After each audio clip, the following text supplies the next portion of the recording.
G'day everyone, it's been a while since we've done a little video like this, but we're very excited because we've got back on camera. Yeah, yes, we're back, and it had to be for the Old and Rare tasting. So Old and Rare tasting coming up, we're opening some pretty special bottles. So we thought that we'd film opening a couple of them today because it's been a long time in the waiting these bottles. So I'm very excited. This is Old and Rare sessions is what we're known for. Yeah. You know, we crack those bottles that have been wanting to open for a long time, and we share them around with our customers, and you know, we get to taste a bit of history and to learn a lot about old whiskey. So it's very exciting. Yeah. So this is Old and Rare number 14, Jose. We're really cracking through it.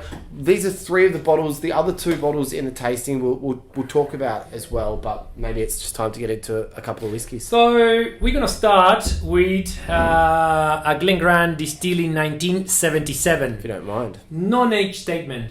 Bottle by A.G. McBain and J. Charles. You know, just the bottler.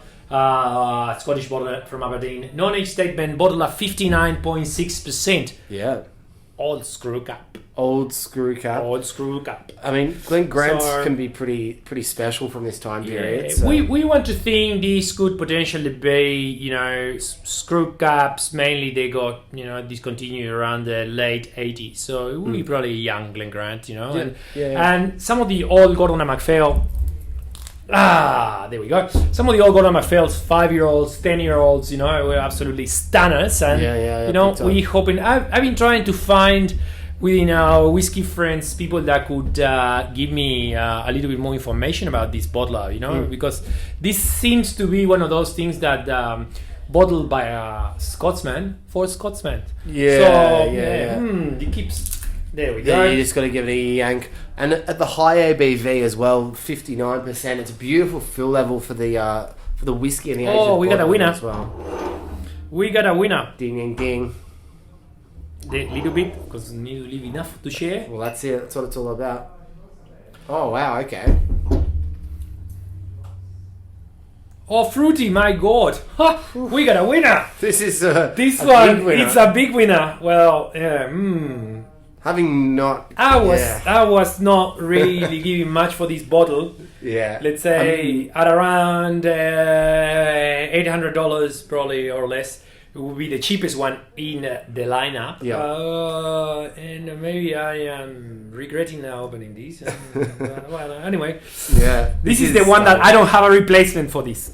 So... I mean, for this tasting, it definitely the other two that we're about to open are kind of the big guns of the tasting, but this one was always going to be right up there, and now it's like cream fruit, right? I was about to say there's got this like coffees and cream toffee note in there for me. It has a very similar note to Cappadonic, like that sort of cookies and cream or milk, sort of vanilla-ish ice cream. Wow. This is stunning, and there's not much old bottle effect there at all. I thought there might be with this one, but... Yeah, the old bottle effect is on the palate. Huge! A little bit dusty on there, but bang, the ABV as well. Keeps it running, beautiful length. Bit salty, you know, moreish. Yeah. It's very Cappadonic-esque with that little bit of spice. And Jonno, we got a winner. I think we're in for a treat. You're in for a treat with this one, And this wasn't even really going to be the big one. We've got a couple of the big heavy hitters still here to taste. What should we go for next, Jose? Well, we're going to go from one of our best friends bottling. Jens Druids, collaboration with the artist Charles Fazzino. Beautiful 43-year-old 1973 Speyside. Coming from an unnamed distillery, but we all might think where this might come from. You know, part of those famous barrels of secret Speysides, all from 73, 75. Those beautiful pastel casks. Correct. And this one is a beautiful bottle. Just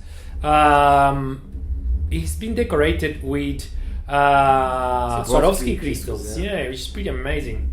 You know, there we go. Been waiting for this one for a long time. Opening. This is a Fino cask, if I am right. Yeah, right. Yeah, Fino cask. That makes sense with it. 627 bottles in the release in the single cask, so that'd sound about right for a Fino cask. Distilled in 73, so most likely is older than most of the people on the tasting. Yeah. Not everyone.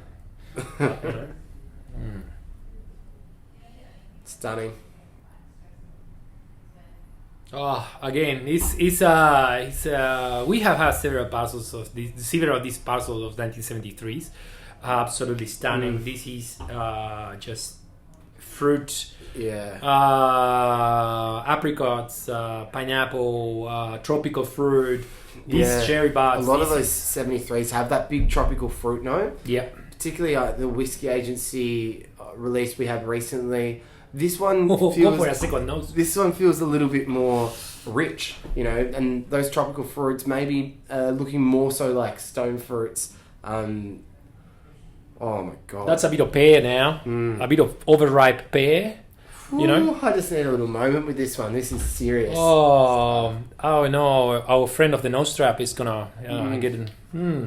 My gosh, this is a serious old and rare tasting. That's absolutely stunning whiskey. So it's a Sansibar 43-year-old whiskey, 1973, bottling in collaboration with Fazzino. We'll get all into the details in the actual tasting itself. There are still plenty of tickets left. We've just announced it now, so it'd be great to get you rarely get the opportunity to taste bottles like this, and you can see why it's so worth it having a go at these. Now, finally, Jose, we've got a pretty special Tomintoul 44-year-old, if you don't mind. Yeah. So, well, you know, we had opportunity to taste two of these. Tomintoul 1967, last year or the year before. You know, this is standard label of Liquid Sun by the Whisky Agency. It's well enough to say that, you know, there's not really much of 1960s whiskey being released now at whatever price point it is. And Tomintoul founded in 1964 as well. So we're talking about the most early of Tomintoul's. You know, there was there was 165, a few 66s, and the 77s. Really, the earliest sort of Tomintoul you'll see now. You know, they've got to a point where they've got pretty steady whiskey coming out. Everybody's a bit of a Tomintoul fan, but this earlier stuff from right at the inception of the distillery, you don't get to see too often. So it's a pretty special little snippet of a time gone by. As far as I know, this is a bourbon barrel. We hope for the fruits of Tomintoul. We're talking fruits. Fruits times 10 here. Woo! Wow, that's it comes to my mind is Carmen Sandiego with the hat, the fruit and everything. I actually had a very similar thought. This is tropical fruits on the beach. It's all of those beautiful Tomintoul notes that you love. It gets to the point of almost confectionery sweetness, like smelling a bag of party mix lollies or something. 67 Tomintoul doesn't come every day. Legendary bottling. Single casks, 1967, bottled at 41.5. So just on the verge of, you know, falling over. And I mean, most of those 70s Tomintoul's there's a couple that are around that, you know, later 40s mark, but 156 bottles only bottled in 2011. So this was bottled 11 years ago. And the juice itself, fresh as a daisy, from 77. What a cracking whiskey! This is truly, truly special. I'm so delighted to be able to taste these and have the opportunity to share them with everyone as well. So it's going to be a cracking tasting. The other two bottles we're going to have in there. How are we going to? Will be a Capodonic 21-year-old bottling from the Nectar. This is 2000 juice, but it's just absolutely stunning. Got all of those Capodonic notes that we love. A little bit of that sort of cream, dulce de leche, but a bit of spice in there too. Absolutely stunning. And then, Jose, we've got another very interesting rum this time as well from our friend Emmanuel at the Old Alliance. Yes. This is a Clarendon Distillery Jamaican rum. This one is distilled in 1995. So 26-year-old Clarendon Distillery Jamaican rum is one of those super funky but very rich. This is it's a very rare rum to have. There's not much of this age release from Clarendon Distillery. Of course, like everything from the Old Alliance, it's an amazing quality. Some of us had the opportunity to taste this when Emmanuel was down here, and we thought we needed a big rum to finish a big tasting, and that's what we're doing. The palate on this Tomintoul is just amazing, and I think the good thing about having the rum there as well is the interplay between these older spirits and the rum. It's going to be exquisite. It's one of my favourite tastings. I know everyone else really loves these, so I'm very much looking forward to it.